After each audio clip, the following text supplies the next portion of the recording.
Ó, essa atividade é uma atividade extensionista da Faculdade de Cultura Inglesa, do curso de bacharelado em tradução. É a atividade do Laboratório de Tradução, que funciona junto com grupos de estudos da tradução. Então, a gente faz alguns encontros com convidados que são sugeridos pelos alunos. Então, são alunos que já são seus fãs, Laura. Que já provavelmente te conhece da rede social, ou que já foi aluno seu, né, em algum dos seus cursos. Então já E sabem um que pouquinho. um pouquinho, né? Um pouquinho. Mas aí, o que aconteceu? Quando a gente estava conversando, a gente tem uma disciplina que chama Revisão do Texto Traduzido, é uma disciplina do 8º semestre, né, que é o último semestre. E aí os alunos, né, tanto os alunos do 8º quanto os alunos do 5º, que estão entrando no estágio, né, começam a fazer o estágio obrigatório, começam a fazer as entrevistas nas agências de tradução e nas editoras, né, para conseguir o estágio. E aí, toda vez que uma editora pergunta, sabe fazer preparação de texto?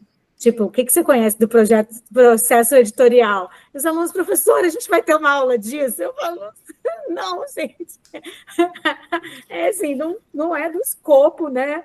Assim, eu vou falar um pouquinho do que eu sei, mas eu não sei um monte, não. Aí, quer dizer, a gente tem que chamar quem sabe para falar do assunto, né? Tipo, quem que conhece mais? Então, a Laura, gente, é a sumidade do assunto. Aí, todos os Sumidade, alunos. Mas, achei Laura, bonito você é sua. a sumidade no assunto. Todo mundo que pergunta: quem é que sabe fazer? Quem é que sabe falar de editorial? Quem sabe falar do livro? Quem entende o processo do livro? Tipo, é inegável que é você que entende desse assunto. Então, é isso. É por isso que você está aqui. A gente está muito feliz de te Obrigada. receber, dessa generosidade sua de dar o seu tempo, sabe, para a gente, Imagina. de falar um pouquinho de você. Então, Laura, assim, eu vou deixar você à vontade para falar também dos seus projetos, para convidar os alunos, sabe, para as suas Boa. coisas e, e agradecer pela sua participação. Imagina, se eu que agradeço vocês por terem me convidado de novo. Eu quero deixar também, enfim, um tempo para vocês me fazerem perguntas, tirarem as dúvidas que vocês tenham. E o que eu sempre digo também para os meus alunos, nos meus cursos e na pós, eu não gosto muito de dar aula nem palestra como uma pessoa que está aqui sabendo tudo e vocês vão ficar aí quietinhos me ouvindo. Então, a qualquer momento, vocês podem fazer. Eu tento olhar o chat, vocês podem fazer perguntas no chat, pode me interromper, abrir o microfone. Ai, lá você está falando isso sobre preparação, mas acho que eu ainda não entendi qual que é a diferença. Acho que esse processo não está claro para mim, onde que eu vou entrar no. Enfim, o que passar pela sua cabeça sobre os processos editoriais ou sobre o mercado editorial em geral, fiquem à vontade para me perguntar. Eu tentei deixar um tempinho no fim. 1 hora não é muito tempo, né? Quem já fez aula comigo sabe que eu sou um pouco tagarela. Eu tenho essa mania de estender as aulas. Mas assim, tentei deixar um tempinho ao fim da nossa conversa para falar um pouquinho para vocês também de mercado, do que pode ser uma boa ideia para quem de vocês quer entrar no mercado, né? E, e como funcionam as editoras e como que eles procuram profissionais. E aí a gente pode falar um pouquinho tanto de profissionais internos, porque vocês ainda estão na graduação, então para quem já sabe que quer trabalhar com livros, a graduação é um ótimo momento, né? Quem já descobre isso na graduação acaba tendo um pouco de vantagem, justamente porque você tem essa porta do estágio, que é uma porta muito boa para entrar. Foi como eu entrei no mercado editorial. Depois eu saí e voltei, mas enfim, isso é outra história. Meu primeiro contato foi realmente como estagiária. E é uma beleza ser estagiário de editora, porque você aprende justamente todos esses processos que eu vou ensinar para vocês. Você consegue colocar a mão em todos eles. Assim, é uma escola maravilhosa. Então, quem se interessa por livro, por literatura, por mercado editorial, tem essa porta aí. Então, a gente pode falar um pouquinho sobre teste, sobre como as editoras, em geral, costumam selecionar, e falar um pouco tanto para quem quer ser freelancer, quanto para quem quer entrar aí como estagiário, como editor, tá? Eu quero contar um pouquinho para vocês, então, do processo editorial. Claro, eu vou... Laura, Diga, sim. só um minutinho. Deixa só o Luciano fazer sua apresentação formal. Professor Luciano, para falar do seu currículo um pouquinho, das coisas, aí você começa. Com certeza. Vamos lá, pessoal. Então, falando um pouquinho sobre a Laura, ela é com quase 20 anos de experiência, né, como tradutora literária, revisora, preparadora de textos, né? A Laura já trabalhou em diversos papéis em mais de 500 livros, além de trabalhar para as maiores editoras do país, como Intrínseca, Companhia das Letras, Todavia, HarperCollins, Planeta, Antofágica, entre muitas outras. Laura também é professora, tendo atendido mais de 1.000 alunos em seus cursos livres nos últimos 2 anos. É formada em jornalismo pela Casper Libero, mestre em estudos da tradução pela USP e especialista em literatura pela PUC. É também professora de língua portuguesa e revisão em cursos de pós-graduação em tradução, além de oferecer oficinas e cursos online sobre o mercado editorial. É isso. Boa, é isso. Bem-vinda, Laura. Obrigada, gente. Então, é isso. O Luciano contou um pouquinho. Eu tenho quase 20 anos de experiência, justamente porque eu comecei como estagiária, então eu passei por muitas funções dentro do mercado editorial, até decidir virar 100% autônoma, e já faz quase 15 anos que eu sou totalmente autônoma e trabalho, então, com várias etapas do processo editorial, que é o que eu vou contar para vocês um pouco, né? A gente vê o livro publicado, nós somos leitores antes de qualquer coisa, né? Ninguém chega no mercado editorial sem ser um grande leitor, sem se interessar naturalmente por livros, por literatura, por publicação. E arriscaria dizer que ninguém chega na tradução sem ser um bom leitor, né?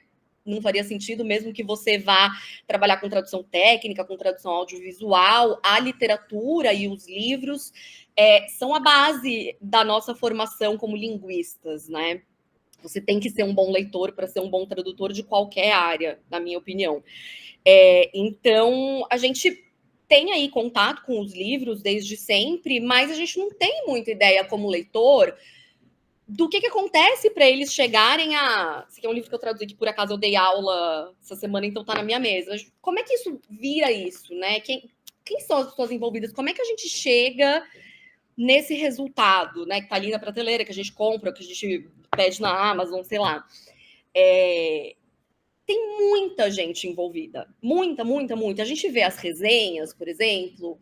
As resenhas vão falar: a autora desse livro é excelente, maravilhosa, grande estilo. Ótimo. Mas quem transpôs esse estilo da autora original, se ele era no inglês, no espanhol, no francês, no italiano, né? Quem foi o tradutor? Hoje em dia, algumas resenhas já trazem nome do tradutor, já falam um pouco da tradução. A gente tem feito um grande movimento para que isso se intensifique. Inclusive, a gente tem um movimento de tradutoras literárias que chama Quem Traduziu, que é justamente para criar essa conscientização em críticos, em resenhistas, nas próprias editoras, de trazer o nome do tradutor, de trazer não só o crédito no livro, que é obrigatório, mas, de fato, falar desse profissional. Mas, mesmo assim, a gente vai ver falando: a tradução é ótima. Quem mais mexeu nessa tradução?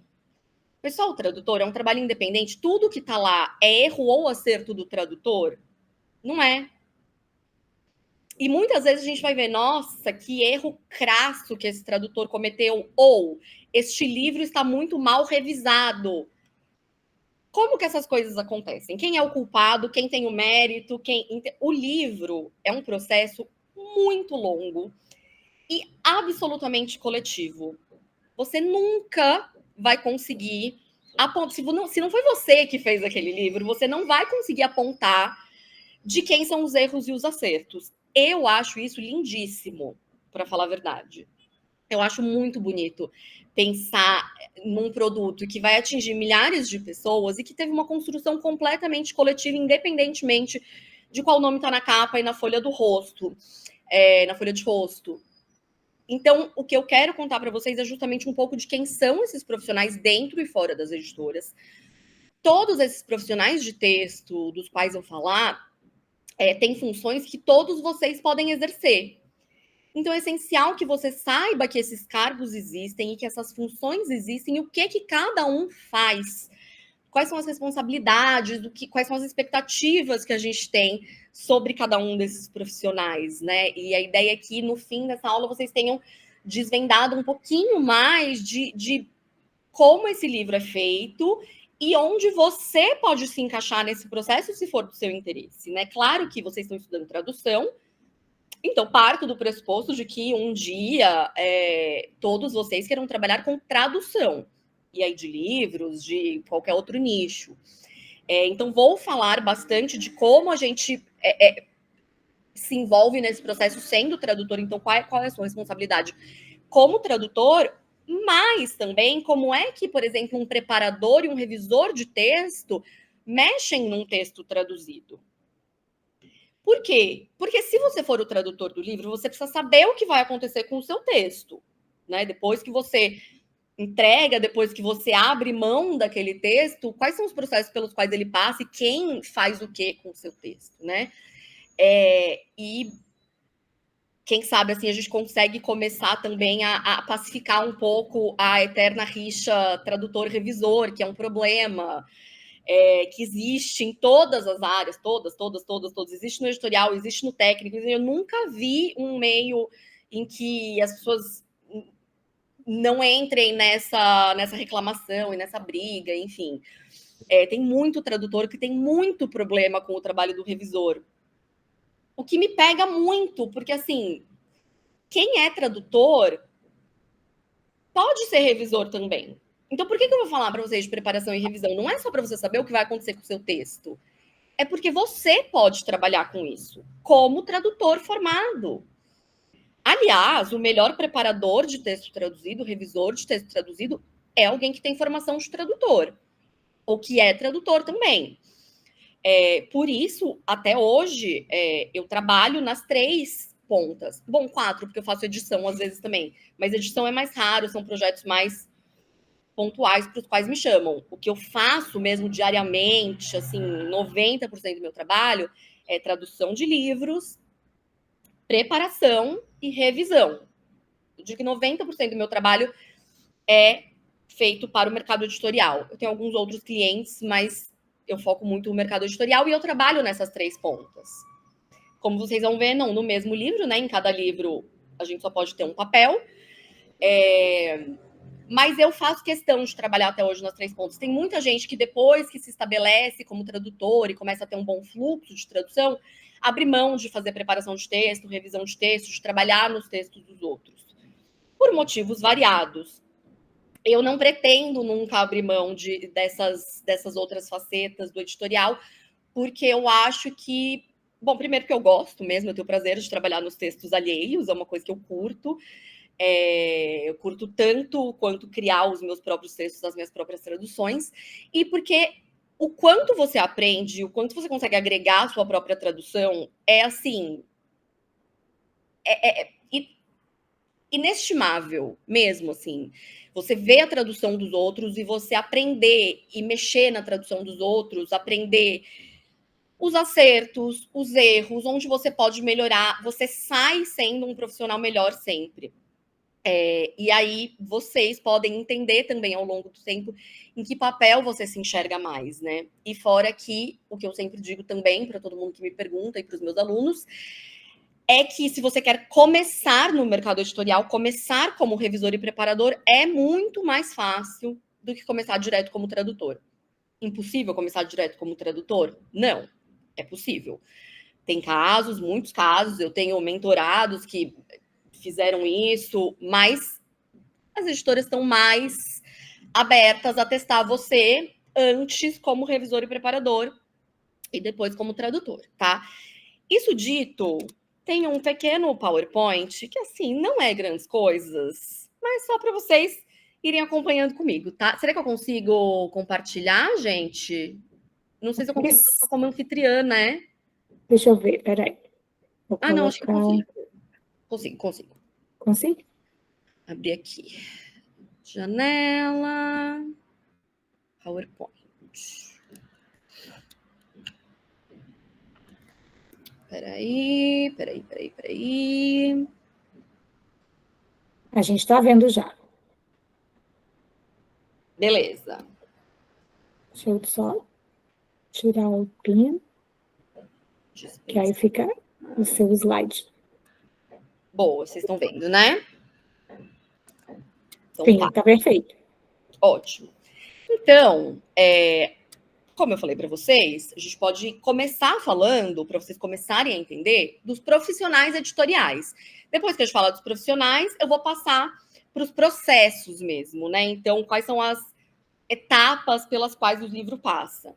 Novamente, gente, me interrompam, façam perguntas, comentários, enfim. Bom, Estou aqui com vocês, tá? Eu vou focar aqui, por motivos óbvios, né, de tempo e do nosso foco mesmo, os profissionais que trabalham diretamente com o texto, que é o que a gente vai chamar de profissionais do editorial. É claro que a gente precisa sempre lembrar que as editoras são grandes empresas, ou pequenas empresas, mas empresas mesmo assim. Então, elas têm uma infinidade de departamentos. Uma editora grande, um grupo editorial, tem zilhões de departamentos, né? Tem comercial, tem marketing, tem, sei lá, vendas, tem distribuição, tem gráfica, tem um monte de funcionários administrativos, financeiro, tudo. Uma empresa normal como qualquer outra empresa. Mas a gente sempre vai ter dentro de uma editora um departamento que propriamente a gente chama de editorial. A gente diz, este é o editorial, eu faço parte do departamento editorial. Que quer dizer o quê? As pessoas que trabalham diretamente com o texto, tá? Então, claro, sempre vai ter algum cruzamento, né, entre esses profissionais e os outros profissionais. Então, o editor mais sênior, ele sempre vai ter que coordenar com o marketing, com o comercial, entender quais são as estratégias. O editor de aquisições, por exemplo, que compra, de fato, os livros, ele vai ter que entender qual que é a estratégia do publisher e da editora e do catálogo, o que a gente quer vender, o que está vendendo bem, o que não está, onde a gente vai focar. Mas são pessoas que vão sempre ficar focadas ali no texto, dentro da editora, tá? E é importante você saber que a nomenclatura vai variar de editora para editora, tá? Então, às vezes eu vou te falar que a editora assistente faz tal coisa, e aí você vai fazer uma entrevista semana que vem, e eles vão falar que isso é a função do produtor editorial, e você vai ser estagiária de produção editorial, porque cada editora vai chamar de alguma coisa. Mas o importante é que todas essas funções precisam ser feitas de modo interno, tá? A primeira coisa, meio que o publisher, né? Então, o diretor editorial, o publisher, a pessoa que realmente vê o macro, então ele vai decidir ali o que é publicado, o que a gente vai comprar, como é que a gente lida com as questões mais estratégicas da editora, e aí a gente vai ter as edições de texto em si. Então, a gente tem o editor ou o editor executivo, que é a pessoa que meio que coordena aquela equipe, e aí vai ter, claro, mais autonomia para tomar as decisões do livro. Se a gente está falando de um livro nacional, ele geralmente vai ter o contato direto com o autor, vai conversar com o autor, vai editar mesmo o livro do autor. Aqui eu vou focar um pouquinho mais no processo do traduzido, mas pensa que tudo isso pode ser adaptado também para quem publica um livro nacional, né? É que o livro traduzido, quando a gente vai traduzir, ele já fez esse processo lá fora, né? O editor e o autor já fizeram a conversinha deles até o livro ficar pronto lá fora. Então, ele chega para a gente já redondo, né? O livro nacional, não. O livro nacional chega para o nosso editor, um pouco mais cru, né? Natural. E aí, o editor vai ler, fazer sugestões para o autor vai reescrever, vai mexer, vai, sei lá, mudar o final, vai trocar um capítulo de lugar. Tudo isso é esse editor mais sênior que vai fazer, geralmente, tá? Esse editor, ele pode ter um número X de pessoas embaixo dele, vai depender do tamanho do editor. Uma editora pequena, às vezes ele vai ter um assistente. Numa editora grande, ele vai ter 3, 4, né? Do mesmo modo, numa editora pequena, essas 2, 3 pessoas vão fazer todos os livros que aquela editora publica. Então, digamos, ela publica 2 livros por mês, 1 livro por mês. Numa Companhia das Letras, numa Record, numa Rocco, a gente vai ter vários grupos de editores, né? Ou divididos por selos editoriais, ou divididos por grupos de livros, ou por interesses, enfim. Mas a gente vai ter equipes dentro da editora, que é uma coisa que depois que você vira autônomo, você começa a entender. Você entra numa editora, um editor te contata, aí você entende quem que é a equipe dele, quem que é o assistente dele, de acordo com as pessoas que vão falando com você e tudo. Porque como freelancer, como autônomo, a gente sempre fica meio no escuro, né? Sobre quem está te contratando, como é que as coisas funcionam lá dentro, como é que até você ter alguma liberdade, alguma intimidade para entender ali quem que está tomando as decisões e quem manda no quê, é complexo. Então, por isso que eu estou tentando começar a explicar para vocês, que às vezes é estranho, você trabalha com um editor, sei lá, na Editora Globo, e eles falam, bom, então esse é o meu editor, beleza. E aí vem um outro editor e fala, oi, eu sou editor da Globo, você quer fazer uma tradução para mim? E você fala, será que é outro saiu? Será que é outro selo? Será que eles demoram um pouco? Pode ser, geralmente é por causa disso, porque a gente tem grupos, meio que clusters, assim, dentro das editoras. Então, esse editor vai ter o assistente dele, o editor assistente. Esse editor assistente, em geral, vai ser a pessoa responsável por contratar a gente, por mandar o texto para o tradutor. Claro, ele vai sempre bater isso ali com o editor dele, né? Pô, quem que é um bom tradutor para esse livro? Sei lá, esse livro aqui. É um livro young adult, é um romance, ele tem muitos diálogos. Quem que é um bom tradutor para ele? Quem que tem feito um bom trabalho com isso dentro do nosso hall?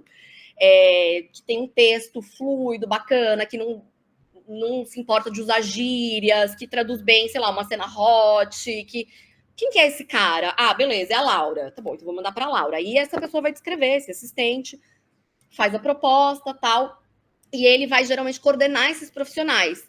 Então ele manda para o tradutor, recebe de volta, manda para o preparador, diagramador, revisor, tudo mais, tá? E aí fica vendo também esses textos. Então recebe de volta o texto, entende ali qual foi a qualidade, se precisa ajustar alguma coisa antes de mandar para o próximo profissional, aceita a preparação de texto. Eu estou falando nesses termos, mas eu vou explicar ainda para vocês o que é, tá? Tudo bem se vocês não sabem o que é preparação de texto, o que é aceitar uma preparação de texto. Estamos chegando lá. E, geralmente, vai ter também ali o assistente editorial, que aí é a pessoa que meio que faz funções um pouco mais burocráticas. Então, coordena pagamentos, vê uma revisão, libera uma revisão, fala com o diagramador, enfim, a pessoa que está aprendendo ali, né? E aí vai fazendo algumas funções que o editor assistente vai passando para ele. E muitas vezes tem um estagiário também que vai meio fazer também esse papel de assistente editorial. Então, cuidar das partes burocráticas, tal, e fazer meio de tudo ali na editora, né? Eu já tive estagiários de editora que faziam absolutamente de tudo, e eu já fui estagiária de editora, então, assim, estagiário é isso, né? Você aprende tudo. Então, você pode coordenar a etapa de revisão, você pode ter que fazer transcrição de entrevistas para um livro de um autor nacional que a gente está publicando, e aí o ghostwriter precisa que você transcreva as entrevistas. Você transcreve. E aí você, de repente, um dia o editor vai sentar com você para te mostrar a preparação de um preparador para você começar a entender como funciona e tudo. Então, aí, você vai ficar ali meio jogando em todas, né? E aí, junto com esses profissionais de texto, esses são os profissionais de texto, que trabalham, internos, que trabalham junto com os freelancers, dos quais a gente vai falar. E aí, a gente também tem, geralmente, dentro das editoras, os profissionais de arte.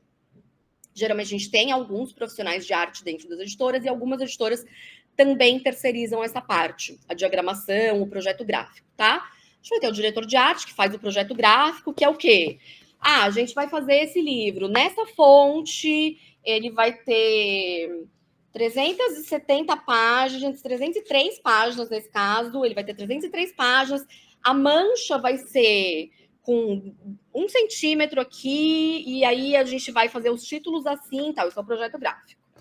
Aí ele vai passar para o diagramador, que é o cara que vai abrir o InDesign, vai pegar o texto e vai, de fato, jogar e deixar nesse formatinho. e aí depois vai aplicar as revisões e tudo mais. E o produtor gráfico, que geralmente é a pessoa que vai decidir qual é o papel junto com o editorial, né? Em que papel a gente vai imprimir? É branco, é amarelado, é couché, ele é fosco, ele não é... e aí, claro, entram também decisões comerciais, né? Papel, hoje em dia, é um dos maiores custos de se fazer livro. E aí ele coordena com a gráfica, qual é a grade da grade de gráfica, é uma coisa tenebrosa, assim. É por isso que a gente trabalha com prazos tão específicos no editorial, e por isso que é um problemão você atrasar livro, porque você perde o seu slot na gráfica, e aí tudo bagunça, e aí você não consegue imprimir, e aí você não consegue mandar para a livraria. É um bololô esse negócio de gráfico. E o produtor gráfico geralmente é o cara que está coordenando isso. Beleza. Então, esses são os profissionais lá dentro. E aí, a gente vai ter os profissionais que são, então, freelancers, né? Que não tem uma relação empregatícia ou fixa com uma mesma editora. Então, eles vão trabalhar para várias editoras, né? Basicamente, sou eu, hoje em dia. Você pode trabalhar em qualquer função, para qualquer editora, você pode trabalhar para 20 editoras ao mesmo tempo, você pode fazer 48 livros ao mesmo tempo, quantos você conseguir. Você é um freelancer, né? Você tem a sua empresa, geralmente, a gente não vai entrar hoje nas questões burocráticas, mas geralmente você tem uma empresa, presta serviços, e aí você pode trabalhar com várias frentes. As frentes mais comuns de texto, especialmente para nós que somos tradutores, e vocês que são formados, estão se formando aí em tradução, você pode primeiro ser um leitor crítico, um parecerista, mas aí geralmente você precisa ter um pouquinho mais de experiência. Gente, eu tô sendo atacada pela minha cortina, peraí. Deixa eu fechar a janela atrás dela. Para ela parar de voar em cima de mim. Pronto. Vou vir para cá também. Beleza. Tá ventando muito, que eu moro na praia. E aí vai chover, então tá ventando muito forte. Bom, para ser leitor crítico, parecerista, geralmente você precisa de um pouco mais de experiência, porque você precisa conhecer muito bem o mercado, conseguir entender um pouco o que está vendendo, o que as pessoas estão lendo ou não. E precisa, claro, entender de literatura, de construção de narrativa. O parecerista é basicamente a pessoa que recebe um livro que a editora está pensando em comprar, um livro lá de fora, lê esse livro e fala pontos positivos, pontos negativos, o que eu acho que esse livro pode dar certo, o que não pode, quem é o público desse livro. Recomendo que vocês comprem, não recomendo que vocês comprem. É uma função que eu, por exemplo, gosto muito, não faço com muita frequência, mas gosto de fazer. Mas toda vez que eu mando um parecer, me dá um pavor, porque eu lembro, sei lá, da pessoa que mandou a Companhia das Letras rejeitar o Harry Potter. Isso aconteceu mesmo, é verdade. Teve uma parecerista que recomendou que a Companhia das Letras não comprasse o Harry Potter. E aí eu fico pensando, gente, pelo amor de Deus, se eu falo para comprar e o livro é um fracasso, se eu falo para não comprar e o livro, no fim, vai bomba. Muita responsabilidade, eu acho pavoroso, mas eu gosto de fazer. E aí, digamos, o leitor crítico, parecerista, falou, beleza. E a editora falou, então tá ótimo, vamos comprar. Comprou os direitos autorais, né? Então foi lá, na editora gringa, no agente literário, não sei o que, comprou aqui os direitos da Merrill Wisner. Comprou os direitos da Merrill Wisner, falou, vamos publicar no Brasil, assinou lá o contrato, pagou $5 mil, $10 mil, varia do autor. Agora esse livro é nosso, podemos publicar no Brasil. A gente decidiu que vai publicar em junho de 2025. Porque a gente fez ali a grade de publicações, tudo que a gente tem para o ano que vem. Junho de 2025 é um bom mês para a gente publicar. Ótimo. Então, precisamos começar a tradução lá por setembro, outubro, no máximo. Então, agora, quem que é o tradutor? Essa é a próxima fase. Direitos comprados, fizemos ali o cronograma. Agora a gente vai mandar, então, para um tradutor. O tradutor sempre é um profissional terceirizado. Sempre. Não existe nas editoras tradutor interno. Tá? Não existe. Nesse sentido, é bem diferente de agências, porque as agências, em geral, elas podem ter tradutores internos e tradutores terceirizados, né? As editoras sempre vão terceirizar. Não tem nenhuma editora que trabalhe com tradução interna. Então, sempre vai ser terceirizado, a gente vai mandar. O tradutor vai ter ali alguns meses, geralmente, para trabalhar naquele livro. E aí, quantos meses? Aí, amor, depende de 1 milhão de fatores. é um lançamento mundial, ou seja, a gente quer que publique ao mesmo tempo que está saindo lá fora, para criar um boom, para todo mundo estar atrás do livro. Aí você vai ter que dar uma corrida. E aí você tem um mês, às vezes 1 mês e meio, que é pouquíssimo. Oi, se for um livro maior, às vezes você entrega em partes também. Então, você entrega uma parte, aí já vai adiantando os processos, enquanto você ainda está fazendo a segunda parte, terceira parte, e tem muitos livros que são divididos entre vários tradutores. Quase sempre que você vira um livro dividido entre vários tradutores, foi por causa do prazo, tá? Porque queria lançar rápido e aí um tradutor não dá conta.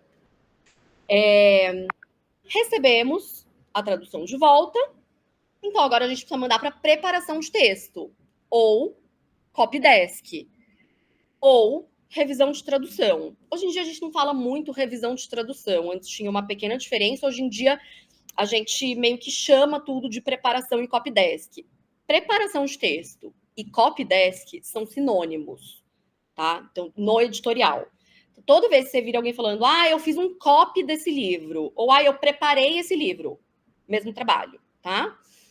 E tem gente que chama de preparo de textos. Mas o mais comum é copy ou preparação, que nada mais do que você pegar a tradução e mexer nela. Você é meio que a primeira pessoa que vai mexer ali com aquela tradução. Já vou contar um pouquinho mais para vocês. O preparador aí tem algumas semanas para trabalhar, de novo, o prazo depende de vários fatores. Volta para a editora pega aquela preparação, aceita, deixa o arquivo todo limpinho. Aceitar ele pega todas as mudanças que a gente fez ali no Word, valida tudo e fala aceitar. Até o arquivo de Word ficar todo limpinho, bonitinho, vai para o diagramador.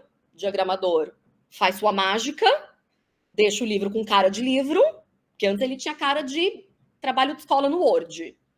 Né? A gente trabalha no... vocês vão perguntar. Tem tradutor que usa Cat Tool, tem tradutor que não usa Cat Tool no editorial, tá? Sempre que eu falo com turma especificamente de tradução, essa pergunta aparece. No editorial não é obrigatório usar Cat Tool, tem gente que gosta de usar, tem gente que não gosta. Mas, independentemente de você usar ou não, você vai entregar aquilo sempre num arquivo de Word, e aí o diagramador vai fazer ele ganhar carinha de livro e vai gerar um PDF. Esse PDF vai ser mandado para o revisor. O revisor nas editoras hoje em dia trabalha com um arquivo em PDF, é uma revisão em PDF, tá? Antigamente, o que a gente fazia? A gente imprimia o livro na impressora mesmo da editora.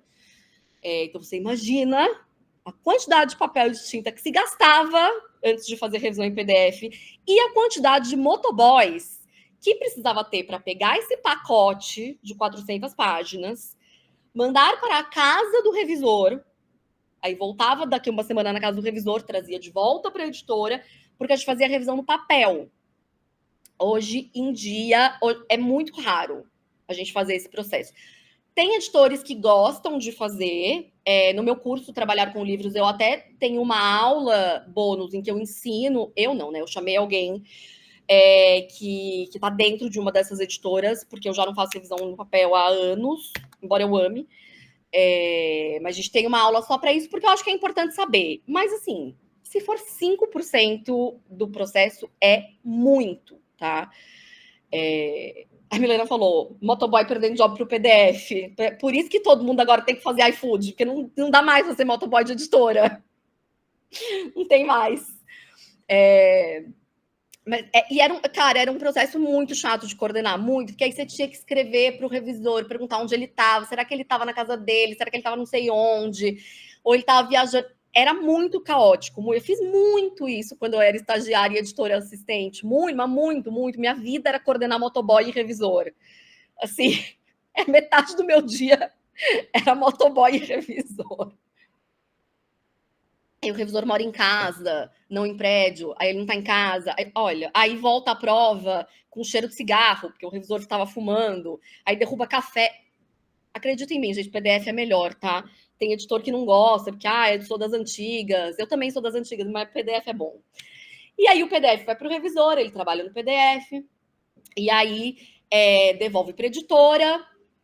aí tem uma segunda revisão, geralmente são 2, pelo menos em PDF, volta para a editora de novo valida tudo, o diagramador insere as mudanças, e aí a gente fica meio fazendo uma ida e vinda entre editor e diagramador, até falar, boa, diagramador, agora você inseriu todas as mudanças, tá tudo certo, não tem mais nada que eu quero mexer no livro, o editor dá aquela última olhada mesmo, né? No texto, na capa, em tudo, não tem mais nada que eu quero mexer no livro. E aí, bora. Aí manda para revisão. Para revisão não, para gráfica, né? Que é este processo. Então, veja, aqueles profissionais estão todos ligados a esse processo. E aqui, nessa lista, vocês conseguem ver como a gente intercala o profissional de fora, o profissional interno, o profissional de fora, o profissional interno, o profissional de fora, o profissional interno, né? Então, aqui, a escrita ou a tradução é um profissional que está fora. A edição dessa tradução ou desse livro é o editor que está lá dentro. Preparação de texto é o profissional de fora. Quem que aceita essa preparação? É o editor. Diagramação, revisão, emenda e batida de emendas. Quem que vai fazer? O editor. Então, é isso, tá? E aí, o livro prontinho, a gente recebe o que chama de plotter. Plotter é uma prova mesmo do livro. Tem gente que chama de boneca também. Só para você dar uma olhada ali dentro da editora.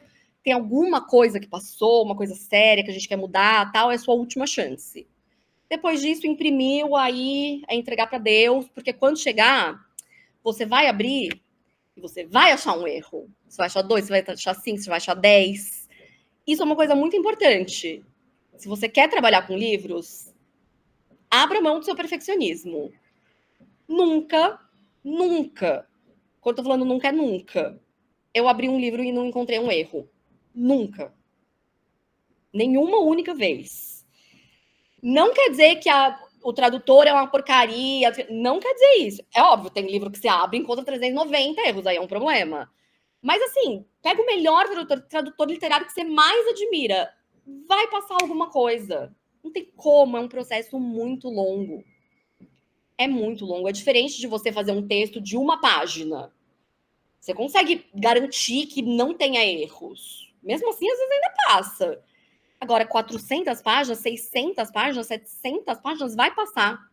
Por mais gente que esteja envolvida. A gente envolve esse tanto de gente para tentar minimizar os erros. Mas vai acontecer, tá? A ideia é que os erros que passarem não sejam graves. Sejam erros que ou vão passar batidos pelo leitor comum, ou que o leitor vai entender que foi porque, enfim, uma desatenção, qualquer coisa assim, né? E aí também, claro, tem leitor e leitor, né? Eu já recebi leitor no meu Instagram falando, você que traduziu o livro tal, porque eu abri na página 400 e tem uma vírgula fora de lugar. Por favor, sabe? Tudo tem limite. Mas assim, é isso, leitores e leitores. O mais comum é que a gente deixe passar erros menos graves, tá? E aí, então, talvez você esteja perguntando, qual a diferença entre preparação e revisão? A Simone perguntou aqui. O preparador também revisa? Essa eu acho que é, assim, a maior dúvida que existe quando a gente começa a falar de preparação e revisão. Por quê? Quando a gente fala revisão, geralmente a gente tem uma ideia feita, né, na nossa cabeça. O que é revisão? Revisar um texto. Você pega ali, vê os erros, corrige, você olha para a gramática, você corrige uma palavra que está digitada errada, beleza. Não é só isso, tá? Chegaremos lá. Mas, se isso é o revisor, então o que é o preparador? Né? O preparador não faz isso, então se eu parto do pressuposto de que o revisor está preocupado com gramática e ortografia, então o preparador está preocupado com o quê? E se eu te falar também gramática e ortografia? O preparador não pode deixar passar erros de gramática e ortografia, isso também faz parte do processo dele. Eu gosto de definir a preparação de texto da seguinte forma. Eu acho que ela é o meio do caminho entre a edição e a revisão. Então, ela tem aspectos de edição e aspectos de revisão. A preparação, para mim, é a parte mais importante de qualquer processo editorial. Para mim, a preparação de texto é o coração do livro. Uma ótima preparação de texto, um preparador de texto muito bom, salva uma tradução ruim. Xingando o tradutor, mas salva. Acabei de passar por isso. Se eu dou os exemplos para vocês, vocês sentem e choram. As coisas que eu peguei num dos últimos livros que eu preparei. Você consegue levar esse livro para um lugar melhor. Agora, uma preparação meia boca pode destruir um livro, porque você pode inserir erro, você pode deixar de perceber, por exemplo, que o tradutor pulou um parágrafo, e aí esse parágrafo está comido. Por quê? Porque você não fez o cotejo do original com o texto traduzido. Você pode deixar passar erros que, quando a gente está traduzindo ou escrevendo, são muito comuns. É normal a gente cometer erros, ou de digitação, ou de gramática, uma vírgula, sei lá. Vocês já devem ter tido essa experiência. Você fica ali com o inglês te guiando, e as vírgulas do inglês, por exemplo, são totalmente diferentes do português. E, às vezes, te escapa isso. Você vai no ritmo do inglês. E aí as suas vírgulas, às vezes, ficam ali meio deslocadas. Uma vírgula separando o mesmo sujeito, que não precisava no português. Enfim, isso é normal de passar. O bom preparador vai ver isso e vai melhorar o texto do tradutor. O mau preparador vai deixar passar. E aí vai fazer um processo pior. Por quê? Que ele é o coração. Porque o preparador é a primeira pessoa que vai ler aquele texto de cabo a rabo, com muita atenção. Então, o que o preparador faz? Você recebe o original, então recebe ali o PDF do texto em inglês, espanhol, francês, italiano, o idioma com que você trabalhar. Então, precisa, para trabalhar com preparação de textos traduzidos, ter muita fluência nesse primeiro idioma, no idioma de partida. Então, você pega e você recebe a tradução. A primeira coisa que você faz é o que a gente chama de cotejo. Cotejo é você lê tudo aqui e você mexe aqui. Por quê? Número 1, para garantir que tudo que está no original também está traduzido. Lembra que a maioria dos tradutores editoriais não usam cat tools?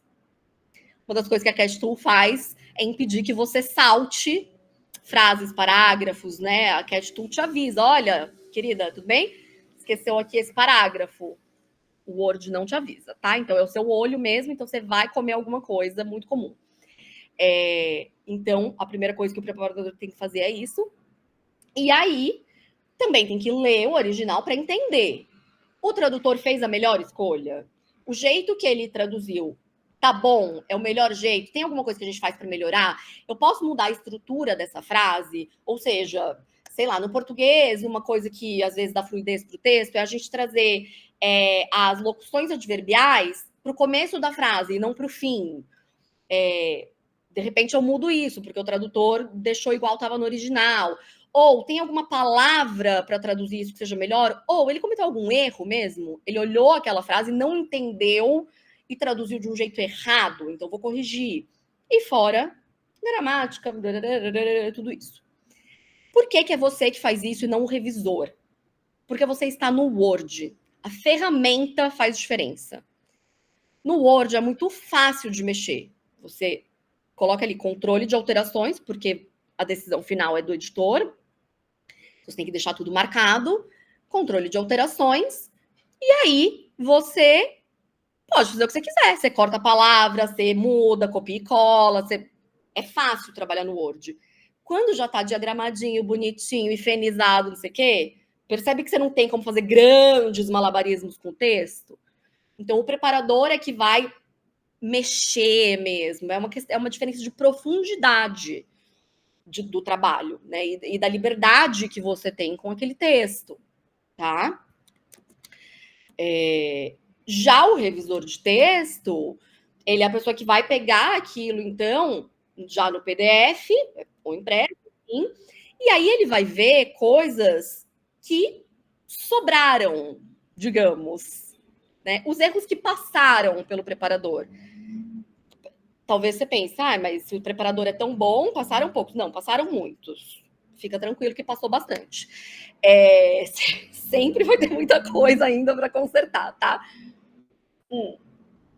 E aí, já respondendo o que a Priscila perguntou, quais programas a gente usa quando revisa, o revisor usa o Acrobat. Acrobat Reader. É isso. É de graça, não é pago. Ele tem todas as ferramentas que você precisa, só que você precisa saber usar. Tá? Deixa eu ver. Aqui. Você precisa saber usar. Claro, a gente não tem tempo aqui de eu ensinar para vocês como fazer revisão em PDF, isso é uma aula de 3 horas. Mas você precisa usar as ferramentas nativas do Adobe. Substituir texto, excluir, inserir, marcar ali formatação quando você quer uma coisa em itálico, em negrito, quando você quer tirar um itálico, tirar um negrito. Tem gente que não sabe mesmo usar o PDF. E aí coloca um monte de balãozinho de comentário. Por que não pode? Porque não dá para ler, não dá para entender o que você está pedindo. Tem um jeito específico de trabalhar com essa ferramenta, tá? É simples. No começo parece muito complexo, mas é como qualquer ferramenta. Depois de 3 trabalhos, você percebe que é assim, uma bobagem. É praticamente igual trabalhar no Word. É muito parecido. Depois que você pega o jeito, assim, e ele deixa tudo marcado ali. E aí ele vai pro diagramador e o diagramador incorpora isso no InDesign. Tá? Hoje em dia já existe até uma integração do Acrobat Reader com o InDesign, de modo que ele meio que puxa as alterações do PDF. E aí depois, claro, ele vai meio batendo, dando uma olhada. Então, essa é a ferramenta. E aí, o Luciano colocou de uma boa forma também, o professor Luciano, no chat, que o bom preparador, de fato, facilita o trabalho da revisão. Porque quanto menos erro você deixar passar e quanto mais redondo você conseguir deixar aquele texto, mais simples vai ser para esse revisor. Que além de se preocupar com esses erros que, digamos, sobraram, ele também vai ter que ver umas outras questões que são gráficas. Então, por exemplo, ele é a primeira pessoa que vai pegar agora o texto já diagramado. Então, ele vai ver a hifenização, tá certinha?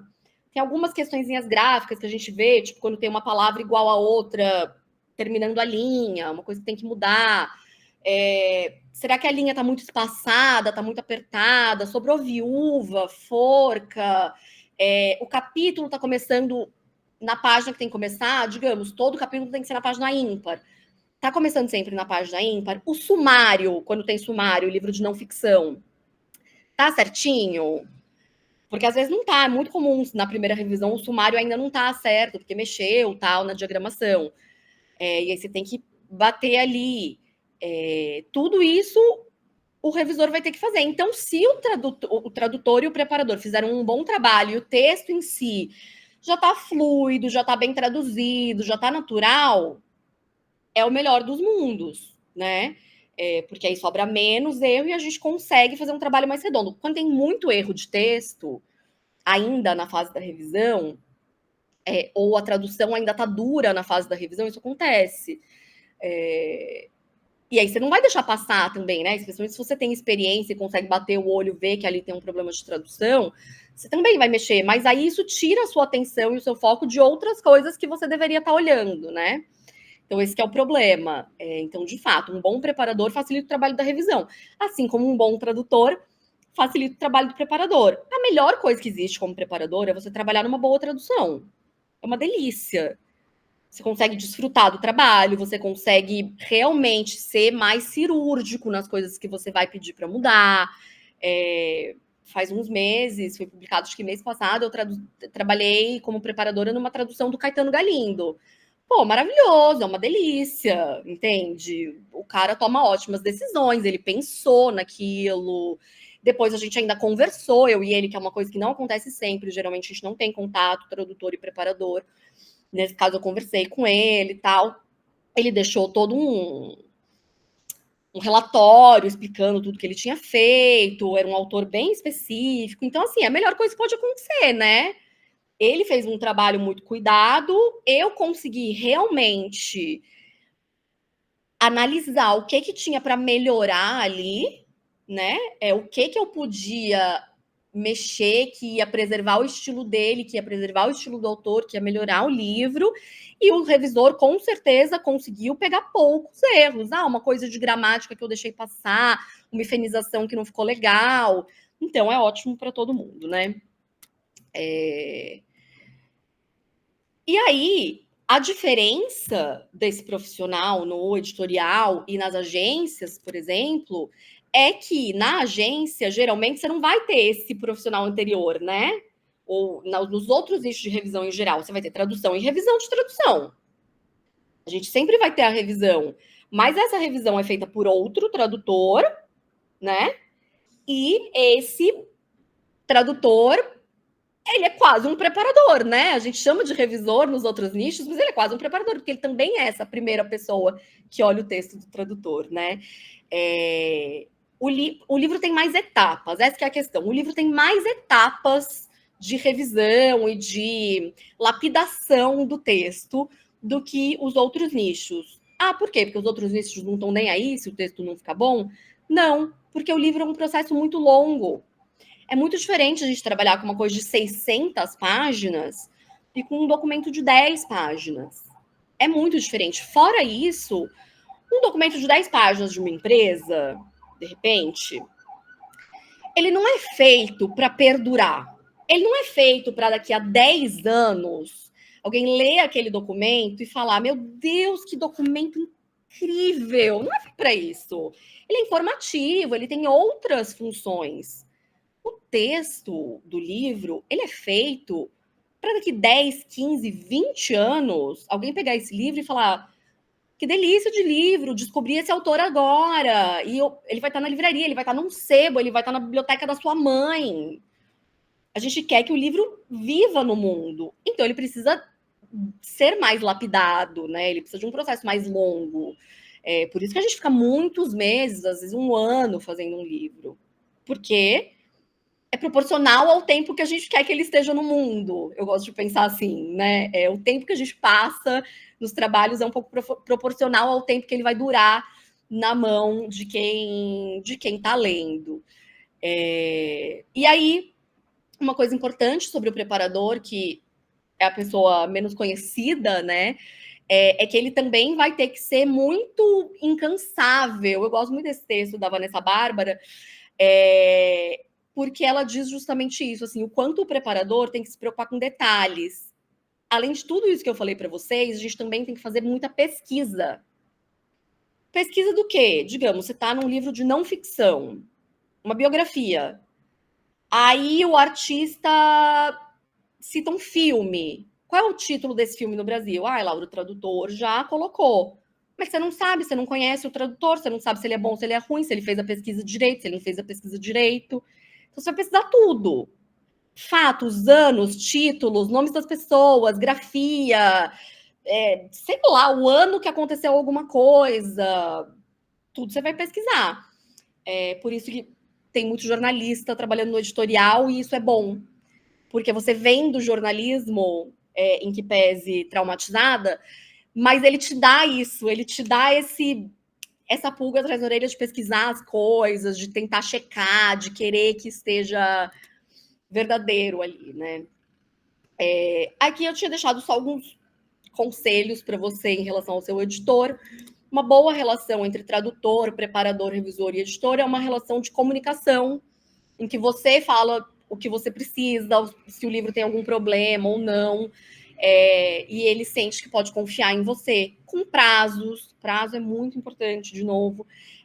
Que pode confiar em você com confidencialidade, que pode confiar em você para realmente dar o seu melhor, para prestar atenção naquilo, tá?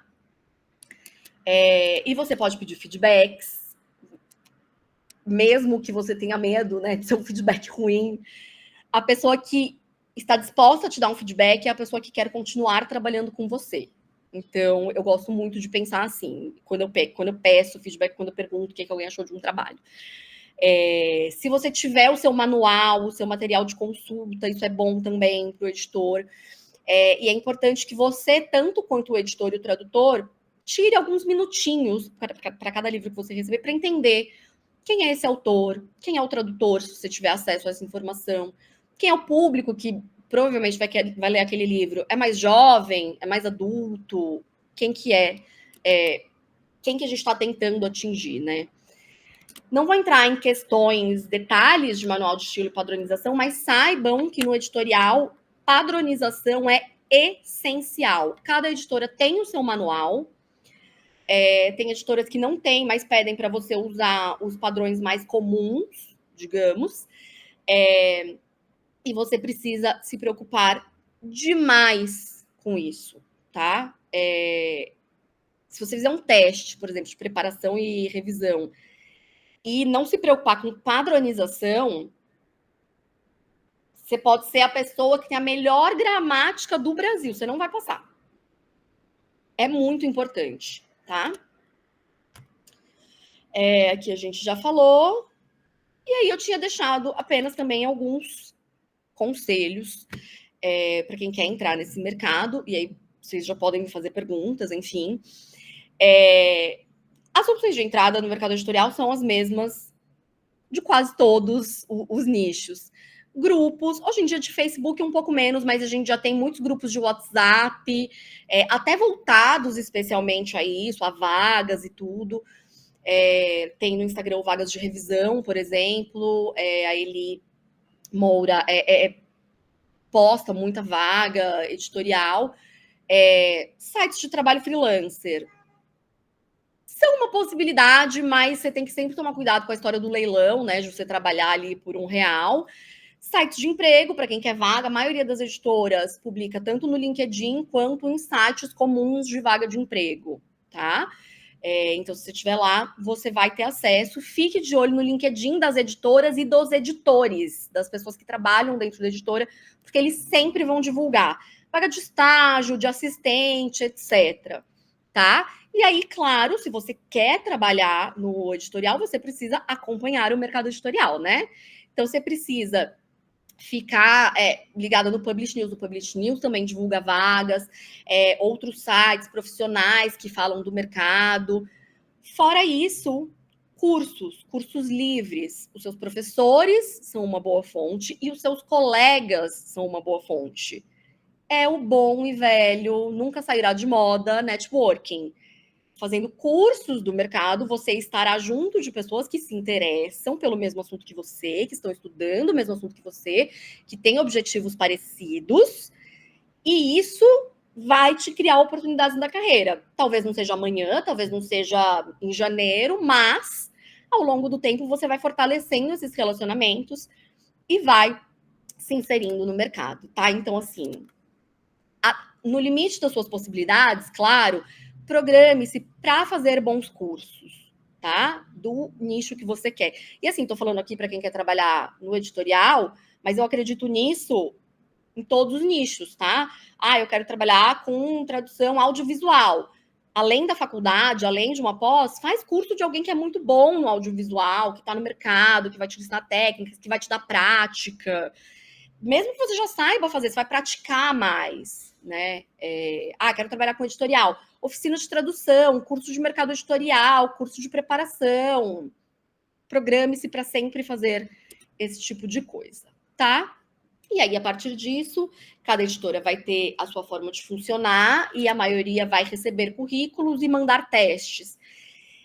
Isso de como mandar seu currículo, como receber os testes, tal, também sem exagero nenhum, uma aula de 8 horas.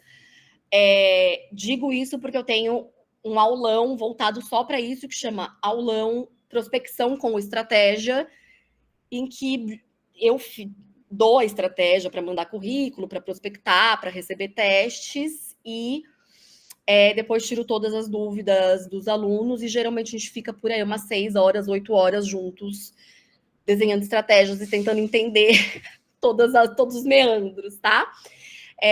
Mas, claro, é importante você cuidar do seu currículo, do seu e-mail de apresentação, todo o básico que a gente sabe, né? Aqui eu deixei também algumas fontes de referências para vocês. Isso são fontes de referências do trabalho mesmo, tá? Então não é que são fontes para você descobrir sobre o mercado editorial, mas são coisas,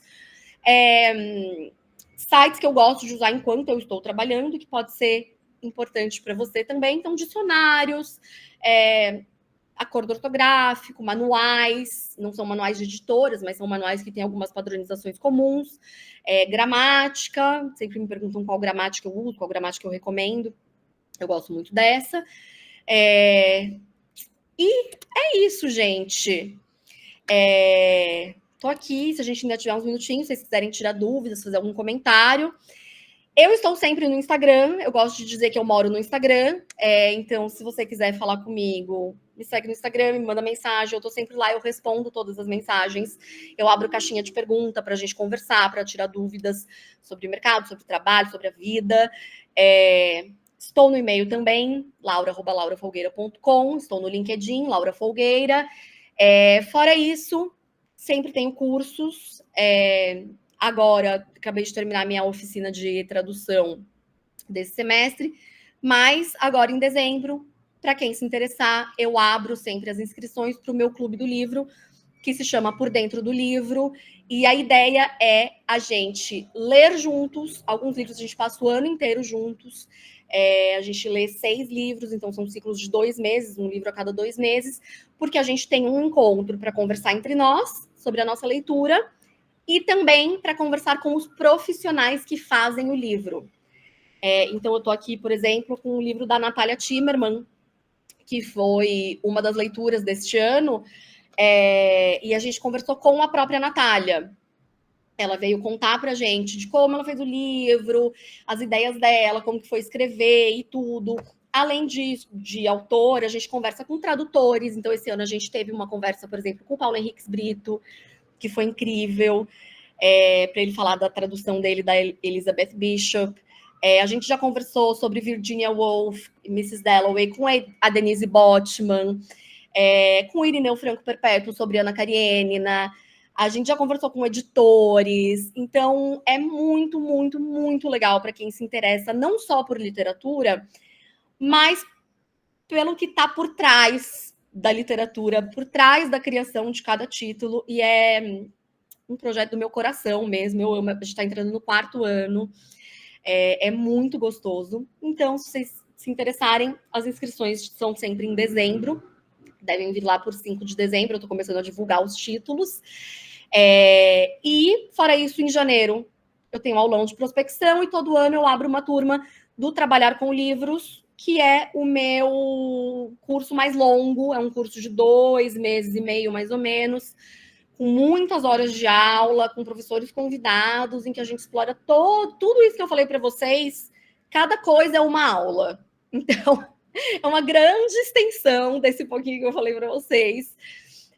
Então, tem aula de tradução, de revisão, de preparação, de aspectos práticos e burocráticos, revisão impressa, currículo, trabalho dentro de editoras, gramática, isso é um mundo de coisa. Trabalhar com livros é muito, muito grande. Isso geralmente é uma vez por ano, lá para abril, maio, mas se vocês falarem comigo no Instagram, ficarem por lá, eu sempre divulgo. E estou sempre à disposição para tirar qualquer dúvida que vocês tenham, precisar de conselho, quiser falar comigo, estou sempre disponível para vocês.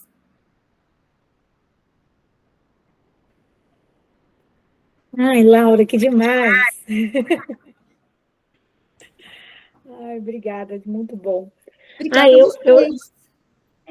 Eu acho que eu ensinei preparação errado para os meus alunos, porque eu estava falando que era antes da tradução. Ó. Tem uns rindo aqui. Tipo, a gente aprendeu agora que não é esse momento, é o momento depois da tradução, tá vendo? É o momento depois da tradução, exato. Eu vi agora que a Priscila deixou 2 perguntas. O que é esperado de um estagiário de produção editorial? Pri, o que é esperado de um estagiário de produção editorial é justamente que você entenda esses processos todos que eu falei. Claro que eles vão te ensinar. Estagiário é pra gente ensinar, né?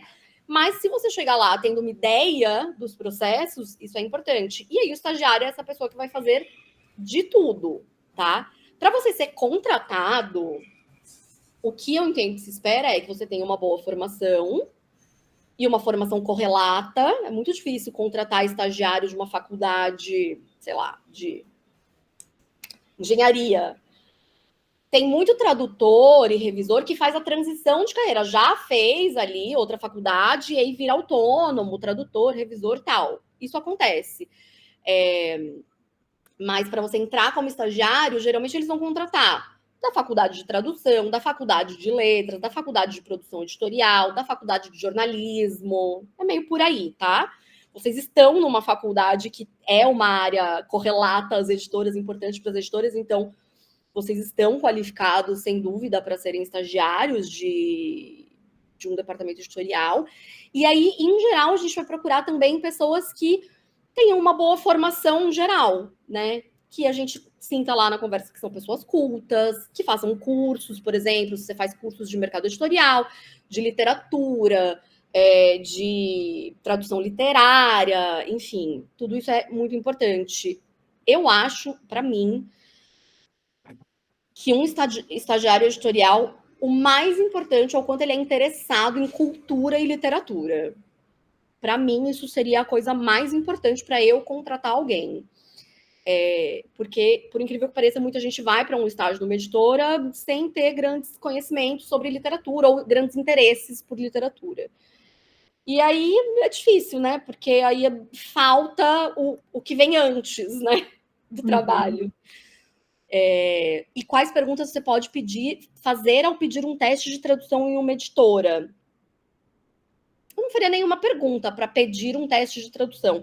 Pedir um teste de tradução é você se apresentar, mandar o seu currículo, uma boa apresentação ali no e-mail, explicando quem você é, o que você estudou, o que você já fez, se você tiver experiência, qual é a sua faculdade, se você, depois de se formar, fizer uma pós, enfim, você se apresenta ali as suas melhores qualidades e diz que você quer trabalhar com aquela editora, que você admira, por que você admira aquela editora, enfim, mostra ali uma certa ligação sua com a editora. E aí, a partir disso, eles te mandam um teste para você traduzir e ele ver se você passa, se não passa, enfim. Acho que é isso. Perdão, então, deixa eu fazer a pergunta. Quando você recebe o teste, para saber esses padrões da editora, como você vai mandar, acho que era isso que eu queria perguntar. Ah, tá. Quando você recebe o teste. Se eles não mandarem junto o manual de estilo, aí você pede para eles. Oi, vocês trabalham com manual de estilo na editora? Você poderia me mandar? Podem acontecer duas coisas. Ele te mandar o manual ou ele falar, não, pode fazer o teste sem manual. Se ele falar para você fazer o teste sem manual, é porque ele quer saber se você entende os padrões do mercado. Se você sabe mais ou menos quais são os padrões mais comuns, entende? O que é em itálico, o que não é, como é que é padronização de diálogo, enfim, caixa alta, caixa baixa, esse tipo de coisa. Numerais. Geralmente, quando eles não mandam ou falam, pode fazer sem e tal, é para testar isso, tá? Então, mas é isso. Você pede um manual de estilo, não tem problema nenhum pedir, e aí eles te dizem se querem te mandar ou preferem que você faça da sua cabecinha. Beleza? Sim.